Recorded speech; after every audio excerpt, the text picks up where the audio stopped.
my YouTube on because it says we are live.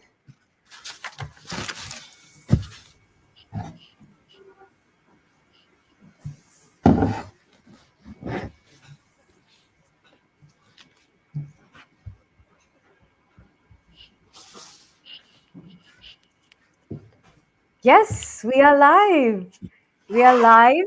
Welcome to the Krisullis Earth Matters podcast. I'm very excited about today's guest, but before we even get into that, I'd like to open with gratitude and with intention for this beautiful day. And to give you a little bit of insight into um, the context behind this podcast and behind the chrysalis. So, the chrysalis was born out of. Would you like to just mute? I think there might be. Okay. Thank you. So, the chrysalis, what is the chrysalis? The chrysalis is a space where the caterpillar goes into the cocoon and goes through all of these transformational changes in order to emerge as a beautiful butterfly. And we energetically felt called to bring in uh, the word and the energy behind the chrysalis because we believe that as creators, and we are all creators, having the right space, having the right tools, the guidance, and everything else that's required for transformation um, brings so much more impact towards the way we transform. And we do this in a space where there is shared mission, shared vision, shared interest, shared goals. So I'm very excited because over the last close to 3 years now of our work with communities, keeping our communities at the heart of everything that we have been doing with respect to our work, providing tools, guidance, education, integrating blockchain technologies initially. We were very moved while we were working with communities and our youth in Nigeria. And this really moved me because I felt called to question why the chrysalis even exists and why we want to and choose to be doing the things that we are doing. And how do we provide a deeper sense of meaning to our existence within the chrysalis? And it's not 2023 anymore. So last year, we decided to be where the community is and go where the community is going and be empathic and practice deep listening in a way that we are able to acknowledge the community and place the community at the heart of dispensing our gifts and how we choose to show up to facilitate what the community is already doing. And to that point, what we had observed and what we witnessed and what we experienced was so much of passion and so much of effort that was being invested, especially in Africa.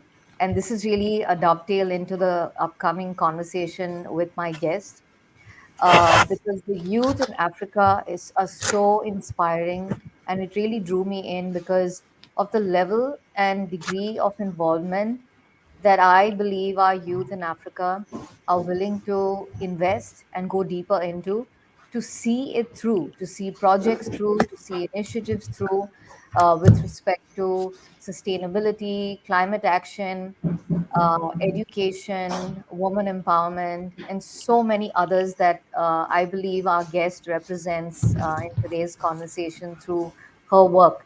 A true lion and a lioness, I must say, and we will talk about that in a moment. So, this is a backstory to the chrysalis, and really the guests that we bring in are people who we resonate with, we align with respect to our own core values.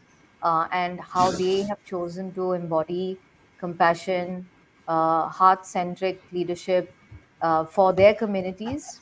And I'm very excited about the partnerships that we are curating. So I know I've said a lot, but I want to welcome you, Liz Jumah. If you'd like to say hi before we give you a more formal introduction. Hi, Caroline. Thank you so much for having me. And it's wonderful to hear the introduction. Thank you so much. Thank you so much. Yes. Thank you. Well, I will be making more room for you to share more about your own story, your own journey. But before we get into that, to everyone who is watching in and will be watching in later on, I have grown to know, respect, and admire Liz for the human that she is, the human that you are, the Thank woman you. that you are, and everything that you stand for. I want to, I took some parts about your story, but I really want to weave in a lot more humanness around this. So, uh, Liz is a visionary entrepreneur. I will agree with this. Her entrepreneurial spirit shines through as the founder and the CEO of Steri Limited, which runs supermarkets, wholesale, and bakery businesses. As the dynamic CEO of WIMA BDO, an impactful NGO based in Western Kenya. Her journey is defined by her unwavering commitment to education, women empowerment, climate action. Her leadership at WIMA is driving profound transformation within the community. And there are so many facets to the way you're expressing yourself. So I want to just Thank you. first take a moment to, yes, to acknowledge just the human being that you are continuing to evolve into. There's a lot of power in what you're doing, and I'm very excited about what we are going to be doing this year. But Thank you. before that, Liz, if you could share with us, how did you catch the vision of WIMA, and what was that journey like? What led you into this journey and this becoming?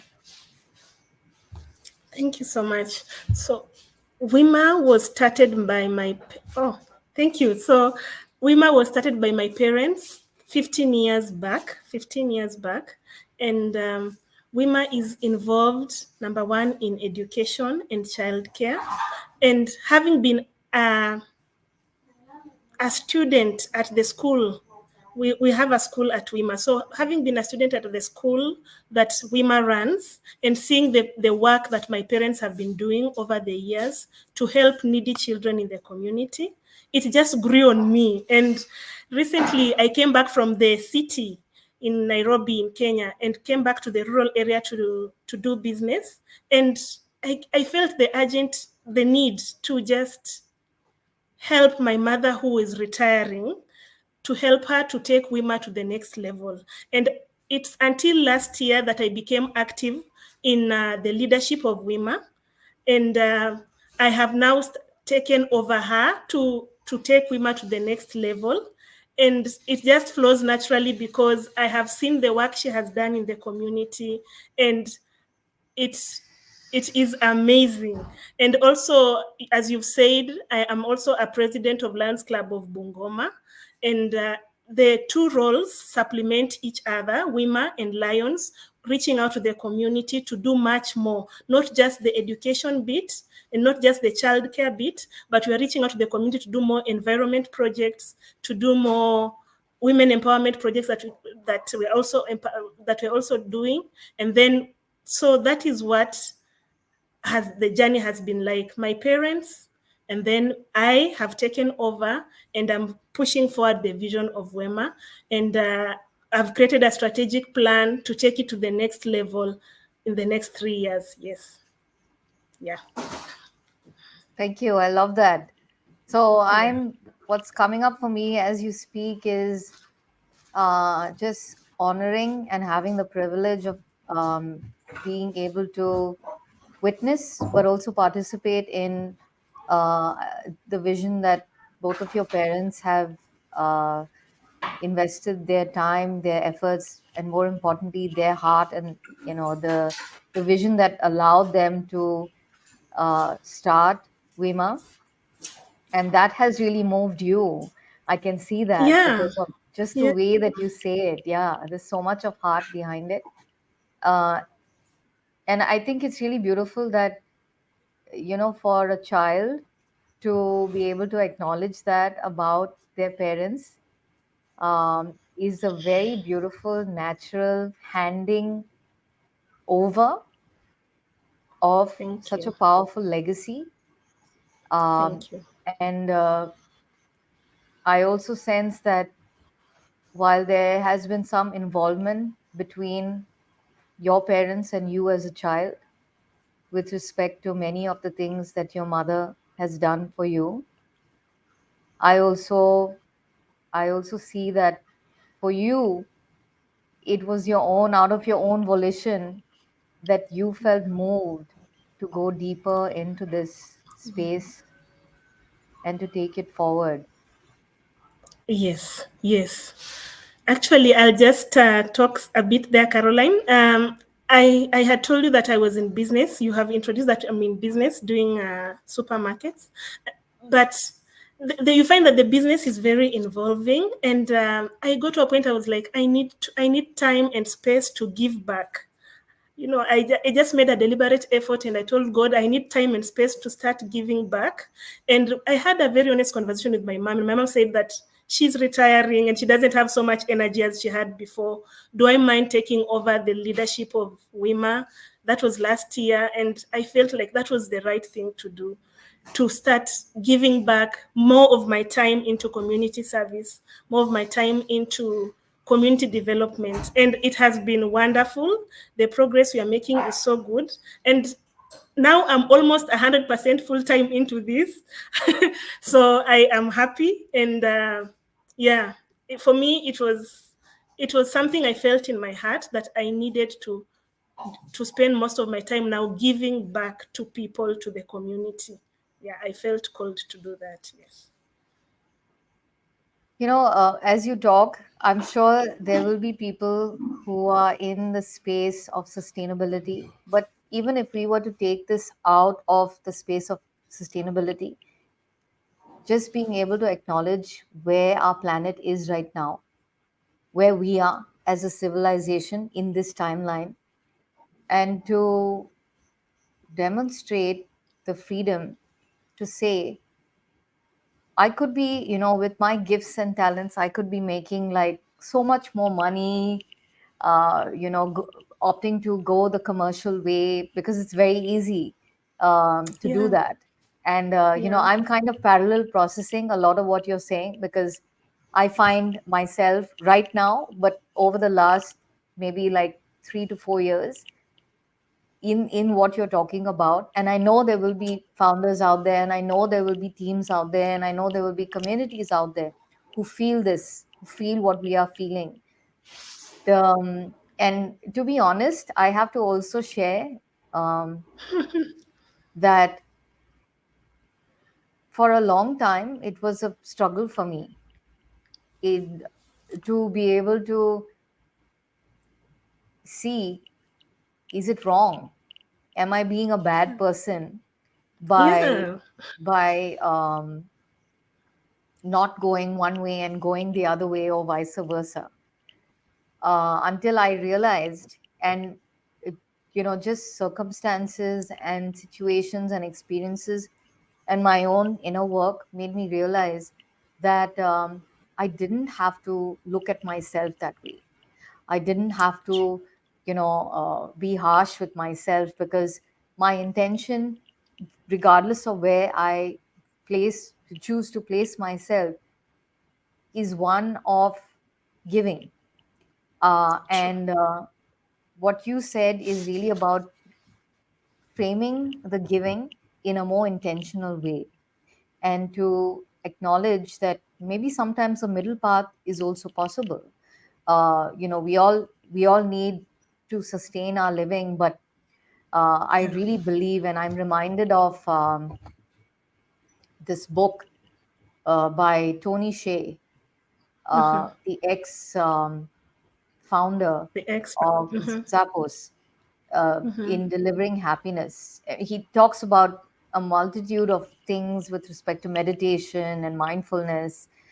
Uh, but one beautiful thing that comes through, which I really feel is relevant to what you just shared, is how, and in this timeline right now with the current generation, if they are facilitated, and that's also where the energetics of the Krisullis come in, and what you're doing, the facilitation to inspire the current generations to be drawn out of whatever matrix they're in a way that inspires them, and calls them into inspired action, where whether Wow. it is joining an organization such as yourself, Yeah. or choosing to get involved in projects that we are doing separately and going to be doing together, but really being called from their heart to lean in and to step forward and say, wow, that is a mission worthy of my gifts, and I'm worthy of being a part of this, and I feel so inspired and I want to give. And I think that's the other part to it, because you and I and everyone else watching in, we all have a purpose, we all have a mission. And when we are sincere about that, I think that it is the most fulfilling feeling to step into that with so much of power and courage, because it's not an easy journey what we are doing, this Actually, work. true. Mm-hmm. So I am so proud of you. I am so proud of what you just said, because yeah, this is a real release and relief, right? I'm feeling it too. I'm so proud of Thank you because you. I have to also add that being a woman, you're a woman, I'm a woman, and we are from countries and cultures that are, perceived a certain way, and those biases often play out not just for the larger collective, but also within ourselves. I think a lot of times I always, I'm always catching myself with imposter syndrome even till today. So I love that you have chosen to step into it. And I have to also call out something else. I think and I feel that you have a very powerful mother. The fact that your mother, being a woman, deliberately stepped into her power and to feel authentic towards the calling for her community really says a lot about your lineage and the True. generational gifts that True. that you are choosing to take on and harness and maybe upgrade, because as I think as generations, newer generations emerge, we have the we have the scope to upgrade from where our parents left off, regardless of where they are. And I just wanted to acknowledge that. I think it's very beautiful. Thank you. Thank you, Caroline. Actually, my mother is a big inspiration in my life. Just looking at how much she gave of herself for others, for service. And the thing is that she never did it so that they can come back and thank her. She just says that most of the time, people who are in situations which are not the best for them, they don't have a way to help themselves. They need someone to help them come out of that situation. They need a helping hand. So Wema is that helping hand that is spreading goodness to as many people as it can. And that is her vision. And she says that maybe I've not achieved so much, but I want you to go on and succeed. When you succeed, the vision of Wema will have succeeded. So that's what she tells me. And she's a big inspiration in my life. Yeah. Yeah. I love that. I love Thank that. you. It's beautiful when being a mother myself, uh, I think it can be very rewarding. And I'm actually getting really emotional right now, because I think, yeah, it's a very beautiful experience to be a mother, and then to recognize how we have the responsibility towards our children, Yeah. not just. it's very easy to go down the path of judging our children, and worrying about them from a disconnected perspective. But when we can step into accountability a lot more honestly and sincerely and say, how might I do the work um, to become a better human being and demonstrate everything that I want to and hope to witness my child becoming. And it's very easy, I think, as a parent, to get into a preachy mode and be True. disconnected. But for a parent, and even with our projects, we are parents too. Parenting is not just a linear, where we give birth to another human being, and that itself is very powerful. It's a very powerful force. But being able to nurture ourselves in a very honest way so that our children are inspired through our action. And I think that's really what your mother has been for you. Yeah. Everything that she was as a leader, as a woman, as a mother, as a human being, gives you that scope too. Yes, yes, Caroline. That is correct. That is correct. So tell us about. I see that your work has been in woman empowerment. You mentioned this. You've been working to develop. You already have a hostel, a rescue center, a safe haven for over 350 underprivileged girls. It's not just a physical space, but it's a transformative platform that breaks down barriers, fosters self belief, and fuels aspirations. These young girls blossom into empowered women who will drive lasting change within themselves and within their communities. Tell us more about this. Okay. So on women empowerment, thank you for reading that. We have a girls' hostel that accommodates 350 girls. And these girls come to the hostel because they don't have anywhere else to stay. They come from very needy backgrounds. You find most of them are orphaned children. They will come, live in our rescue center. During that time, they will be nurtured. They will be given education, a good education. Then they will also be trained into leaders, into becoming leaders, and they're also given all everything that it takes, the life skills programs. And you find that also the girls in the community, being a rural area, the there is so much distraction. You find that girls, when they are going home in the evening, there are men who will want to distract them on the way. There is so much distractions to a girl's education.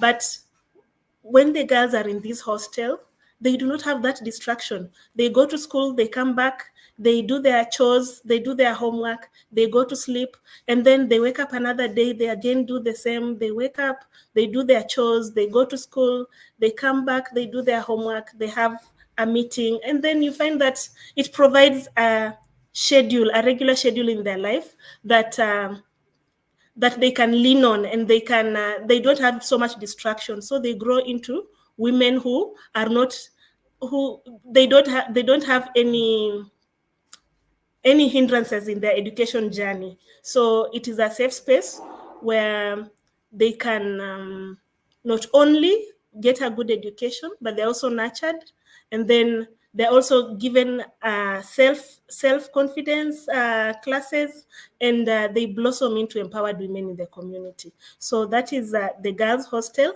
And recently, also under women empowerment, WIMA has launched a girls' tournament in the community.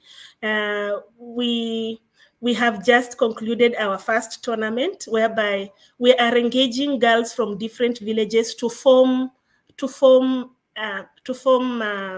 teams, and then the teams practice every day. Then after a certain amount of time, we plan to be doing it thrice a year. So every April during the holidays, they will have competitions, and then we'll award the winners. You find that this program is aimed at keeping these girls busy. So this is not just for the girls that we have in the hostel, this is for girls in different villages around us. So you find that now these girls, instead of going home and being distracted by so many things, they will go home, change quickly, and go back to the field to practice. So every day they'll go for practice, and over the holidays they will over the holidays will have the cup which they will compete for. So they will be very busy to be distracted from the education, and our aim is to reach as many villages as we can. So far we've reached 9 villages, so we aim to reach more villages. So that is what we are doing around the women empowerment space. Yes, thank you. Amazing. Just listening to everything that you just shared excites me about the possibilities of what we are co creating together. I love how you talk about focus and attention, because there is so much of value and wealth in discipline. And this is often a misbegotten and a deeply misunderstood principle. I think the act of applying discipline in our lives yields tremendous, growth, and that cannot be taught. That can only be experienced from inside of us. And for you to create not just the safe True. space, but also the frameworks and the structures so that the girls are invited and they're called deeper into themselves so that their their growth is so much more holistic, it's comprehensive. They're learning to take the lead through sports. They're learning about their style of communication and leadership um, through these activities. And these are the unseen, invisible layers that are embedded into everything that you're doing. And it's just so wonderful to hear so much more about, and these are the conversations that allow things to unpack beyond what's given on the website, what's given on LinkedIn. I wanted to Thank you. you are most welcome and thank you.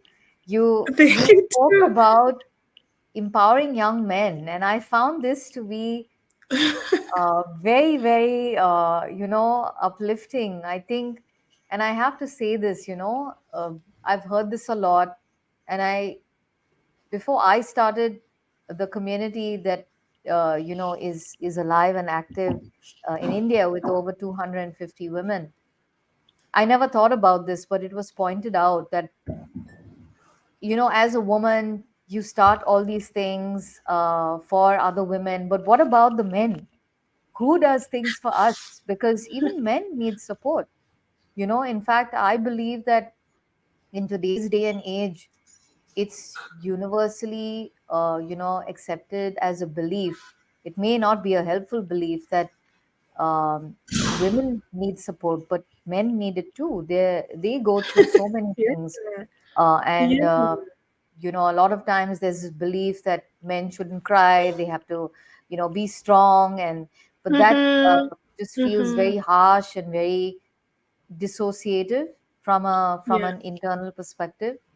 And I Yeah. think vulnerability and creating spaces for men to be acknowledged and to come together, safe spaces. And that's really where, even for our community, Viba, while we started with women in 2018, there was a huge shift inside of me, and I opened it up for men. I made it Wow. inclusive. Yeah, because I Mm-hmm. realized it was twofold. One, I realized that it would be wrong for me and for us to isolate women in order for them to learn. Because in a real world, regardless of what we provide as a framework and as a set of experiences, those disciplines need to be applied in real life.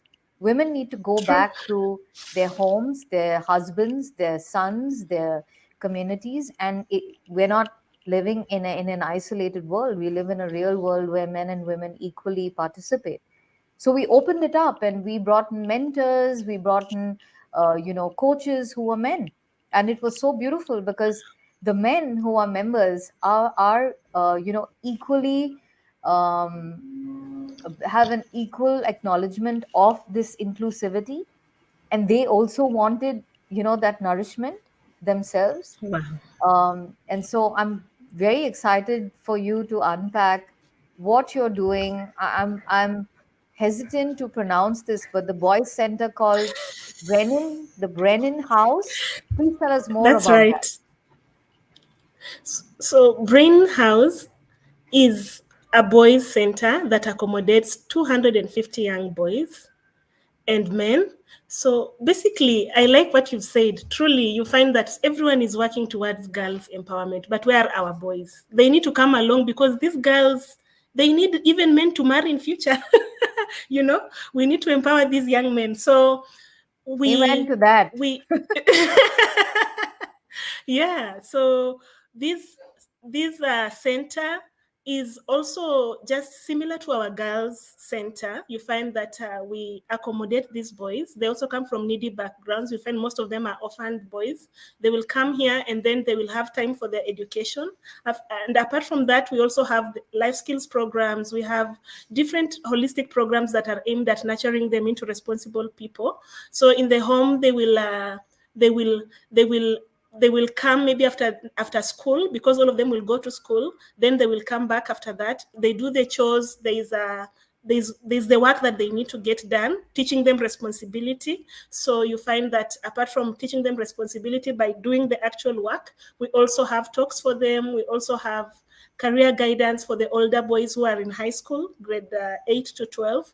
They will also have career guidance sessions. And then you find that all this is aimed at creating responsible boys and men who can be taken to the community and become productive citizens of the community and responsible citizens. Yes.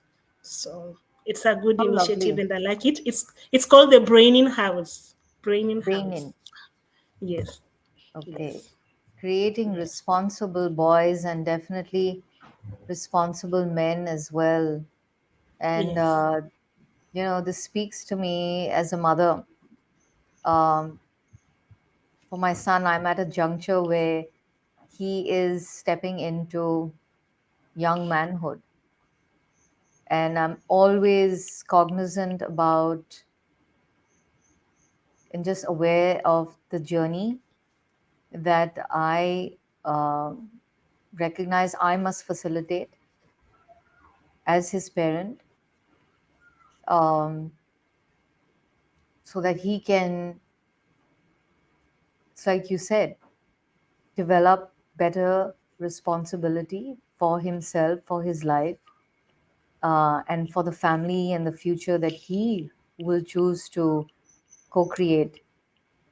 Um, and it's very beautiful because I really think that these are the kind of pathways that are not taught in formal education, unfortunately, and sadly by design.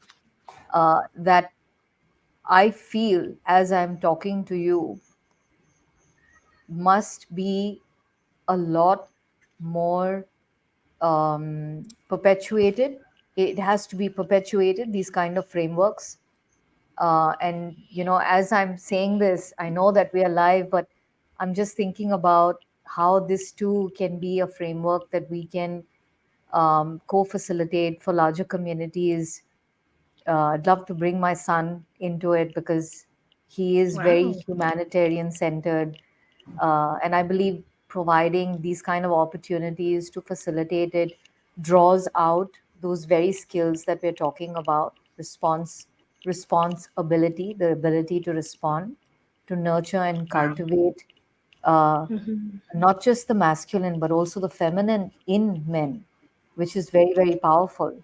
The ability to birth and create room inside of themselves in a way that allows them to upgrade and refine who they are. And I think it's That's just so correct. powerful, the things that you're doing. My God, Thank you. I'm just feeling it all over right now. Thank you so much, Caroline. Thank you. Thank you. Yeah, it's Thank really you. And amazing. I like what you said about awakening the feminine side of the boys. You know, Hmm. I like that. I like that. That is powerful. Thank you so much. Thank Yeah, you so this is the much. time of Yeah. the feminine re-rising. Mm-hmm. If we were to go back in time, many Mm-hmm. of our indigenous, like us, indigenous cultures and civilizations that um, have either been marginalized or wiped out to the extent of not just communities being wiped out, but also uh, documentation. There is no documentation as such of such things because it's all, in the endeavor to create a forgotten system of this wisdom. Mm-hmm. Those have been Mm-hmm. times when women ruled. And quite frankly, and a little bit from a humor perspective, the men were sent to war. It was the women who were administrative.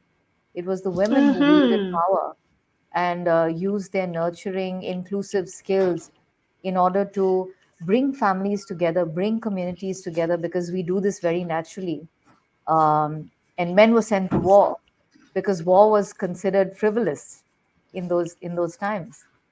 But I think from a perspective of inclusion, but also placing our visions in a very, practical future frontier mode, I think these frameworks are essential towards the sustainability of mankind, womankind, humanity, uh, and being able to nurture these things is so powerful, and I'm very excited about our upcoming conversations behind the scenes. Yeah, me Very too. beautiful, very Thank beautiful. you. Me too. Thank you. Thank you. Thank you. I want to talk Yes. finally because there's a lot actually, and I think maybe by and by there might be scope for the both of us to look at a couple of these kind of episodes to unpack your projects, our projects, and also what we are working on behind the scenes at the moment. But I would love to invite you to talk about how you are championing climate action where you are. Amazing. Amazing. Number one, under climate action, we have a literacy program for schools whereby we have been implementing a 10 module curriculum. We've done in 3 schools a 10 module curriculum by Dr. Raj Rajaram, who has written the book Climate Change and Environment and is very passionate about climate. So he has developed a 10 module curriculum which we have been teaching to schools in partnership with him also. So we've been teaching to schools, to young children from grade 5 to grade 12, and part of this program entails teaching children on the importance of trees, getting them to plant trees at their homes with their families. Then when they plant trees with their families, they will take a photo of what they have done. Then after like 6 months, we will go back and tell them, please bring a photo of the progress of the tree that you planted. So we are encouraging them to plant trees at their home with their families because you find that the child will be in school, but the family will be the one who will continue to nurture the tree to grow. So we engage their families also by telling the children to plant with their families. They take the photos, then they bring to school, and through that we are increasing the number of foot soldiers who are fighting for climate change. Because if each child, we have 600 children, if each of them who have families can go back and plant a tree with their family, that is 600 trees planted on the bare minimum. So that is a program that we have for school children. And apart from just apart from the awareness of tree planting, we also teach them on the climate change and what is happening around the world. And then they also get to share that with their families, just to create awareness of the need to change our habits and be more involved in inspired action, as you said.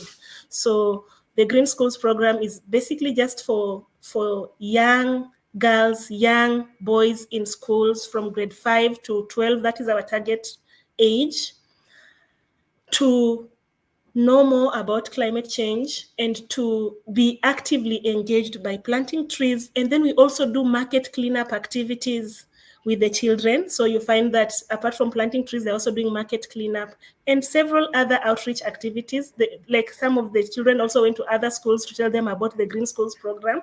So I like it, and I am very optimistic of the future of the Green Schools program. I want to see how it evolves this year, but that is how much we have done last year, and we look forward to do much more in the community.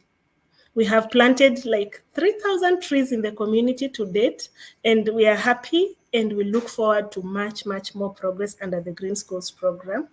We also have a second initiative that we have is called the Chwele River Greening Initiative.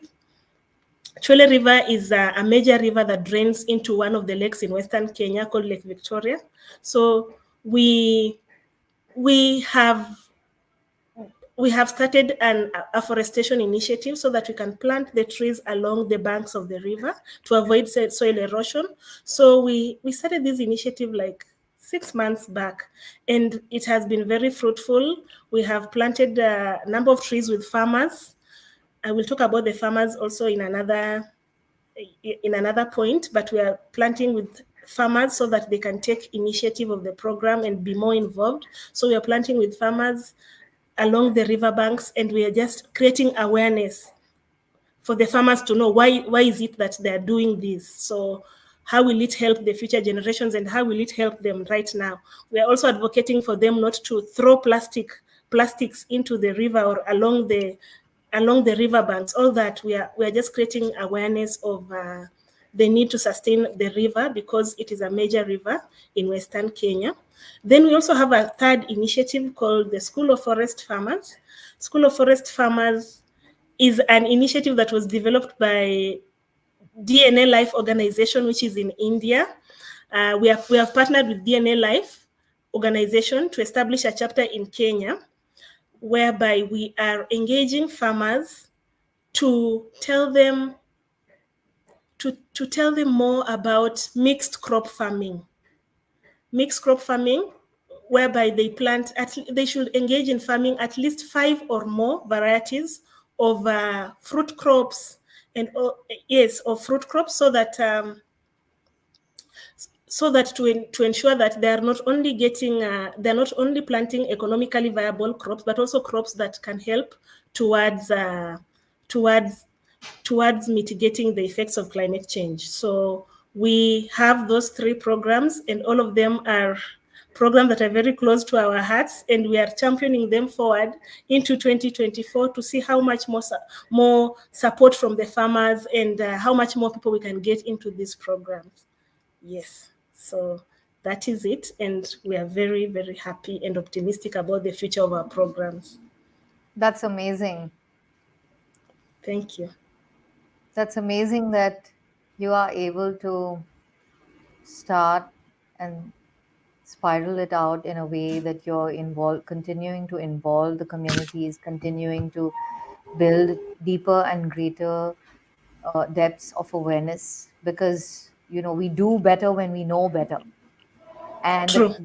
the more we know, of course it's always a choice, but we have choices through expanded awareness, and for you to be consistent with these activities. I know this is just a story today for you to even share this, but there is a lot in everything that you're talking about activity wise. Actually, yeah. Yeah, this is not easy work, and being No. able to, it's it's like a shepherd, and the sheep, and it's a very important um, role, primarily because sometimes some of the sheep will wander off, They got to go in different directions, Mm-hmm. and you got to, keep it all together, um, and keep yourself intact as well. Something that, Yeah. I'm always aware of, because putting ourselves out there, putting our energy out there, also requires for us to go inside, for us to, maintain our peace, our equanimity, in a That is very, amazing. Mm-hmm. very practical way every day. It's very important. And this is something that I learned the hard way, being someone who, I still have fibers of it, but being someone who used to be a people pleaser, um, and moving through that cycle of understanding, um, and acknowledging that I need to come with my cup full into a space. And these True. kind of projects that you're talking about require you to be in full health and, vitality, um, because it's not just your mind, it's your energy, it's your emotions, and all of this. You and I and all of us have to pay homage to our body temple, and just the fact that we have been given this life, and, honoring it with the right practices every day. I prefer to call them rituals, because for me they're very sacred, and they're very personal, and I know what they do for me every day. um, and looking at you and feeling into everything that you're talking about in this conversation, because this is really, this is just an expression, a smaller microcosmic expression of the greater things that are unfolding with the work that you're doing. But it's very beautiful to watch you in action, and to intuit all of the ways that you show up for yourself, for your family, for your communities. Um, Something that's coming through, apart from the questions that were prepared for me to bring in for us. What has this entire journey shown you about yourself? Wow. I like that. I like that. I will start with what you have said, that you take time to fill your cup.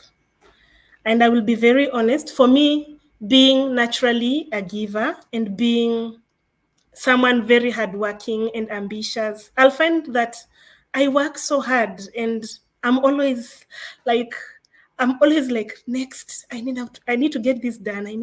Now this is done. I need to go to the next task. I need to do this. Oh, if I will just push this project a little further, it will be very good. So for me, it is the realization that I need to constantly remind myself that I need to give back to myself and fill my cup. And I like that you've talked about it because it is something very real for me and for us people who are constantly pushing ourselves and constantly working. Actually, some people are don't naturally are. Naturally are very graceful towards themselves, and then there are those of us who are like always pushing ourselves. So it is just to step back and create space to give back to myself and to feed myself, to mother myself first before I can mother anyone else. And for me, that is something that I keep I keep, let's say it's something that I am constantly learning because I've not perfected that, the giving back to myself and creating space and time for me to recharge and to re-energize so that I can come back fuller with my cup full. So for me, that is a learning, and that is something that I constantly remind myself to be more conscious of. Yeah. Very beautiful. I'm taking it all in, and thank you for your heart and for your vulnerability. It really speaks to me. Uh, I think the more vulnerable and authentic we are, which is really hard work because we have to look at our shadows more than we talk about our light. Yeah. Um, True. and I that's like really that. where the growth is. Uh, can for someone who is oftentimes very harsh with herself, I'm talking about me, I have to do the work of loving myself, acknowledging parts that I have labeled as flawed, because that's just a limited belief.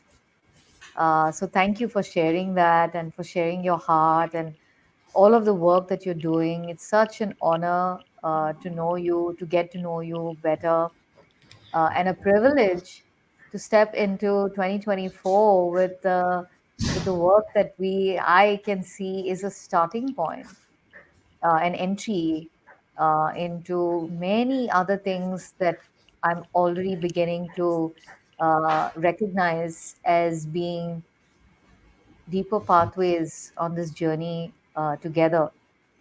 And thank you for your time on today's conversation, and being so open and willing to talk about some things which are very close to your heart. I can see that the legacies, your mother, mothering yourself, uh, the time and effort to do the work for others, but also for yourself.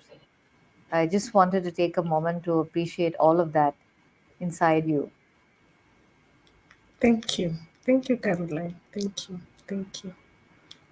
Thank you so much. And thank you for having me. Thank you for all the lovely questions and the lovely nuggets of wisdom you've shared throughout the podcast. And I like it. And it was an amazing space. And I also feel like I've shared a part of my heart and I'm grateful for that.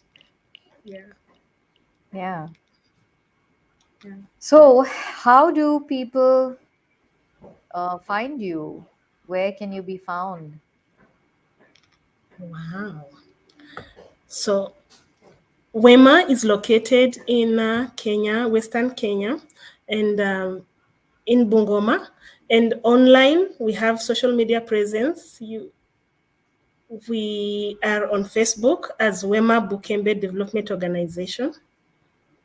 Same to LinkedIn and YouTube, Wema Bukembe Development Organization.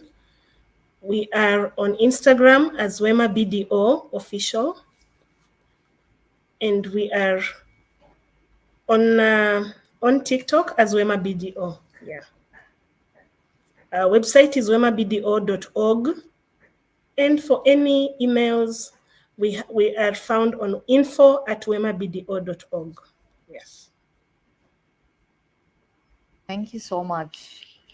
Yeah. Um, Thank you for sharing that and for coming into this space with me. And I have to also say, I'm very grateful for Dr.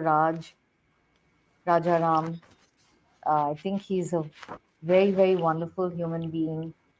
Um, and for him to connect the both of us, I know that he sees things. Um, he doesn't say a lot, but he sees things True. and he feels things. Yeah. And now I'm beginning to acknowledge why he brought the both of us together. And I'm also seeing in my mind's eye the ways that this can really evolve and go deep together. And looking back on my first call with him and Dr. Hari, he said a lot of this. But when you don't have the context and you don't know what's going on, it doesn't really sink in. But now, several months later, because I think I met him mid of last year, now it's starting to circle back and spiral up because now I know what he was talking about through this podcast. So I'm very, very grateful, grateful to Dr. Rajaram. We will be meeting with him shortly. Grateful to you for your work, grateful for the work that we will be doing as well. I also want to thank our viewers who will be watching in. And anyone who would like to reach out to um, you, Liz, it's always a pleasure connecting with you. And to all of our viewers, thank you for your time, for leaning in, for choosing to feel into this energy with us. And we look forward to our next conversation very, very soon. We want to thank you and wish you a wonderful day. Bye bye. Bye bye.